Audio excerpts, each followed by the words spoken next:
Aymen, can you tell us a little bit about yourself, your age and where you're from? My name's Aymen McGonigle. I'm 16 years old and I race downhill mountain bikes. I'm from Upperlands, Northern Ireland. What does it mean to you to be part of the Olympic Torch Relay? It's a pretty big honour, and I hope it raises I really hope it raises the profile of downhill mountain biking in Northern Ireland. Good. I see the dog's getting a bit excited about you running with the torch there as well. Can you tell us how you got selected for this honour?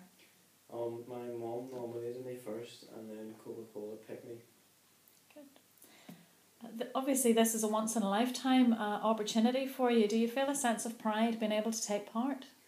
Yeah, I'm really proud to do it because it's a pretty big tradition and I suppose a lot of people will be watching, so it's nice to do it. And do you have any Olympic heroes who you will yourself be supporting on the day? Probably the British and Irish BMX Supercross teams. And are there any Olympic events that you're most looking forward to watching?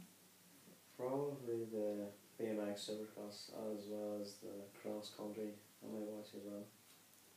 Now we know that you're going to be running with the Olympic torch on Monday, June the 4th in the city of Derry. Will there be anyone there to cheer you on the day? Probably my mum and my dad, and as well as my little brother and sister. Good. And have you been enjoying the big events in Northern Ireland this year? Any highlights for you so far? Probably racing in County Down a few times at the start of the year, and yeah, that's been the main ones. And anything you're looking forward to later on in the year?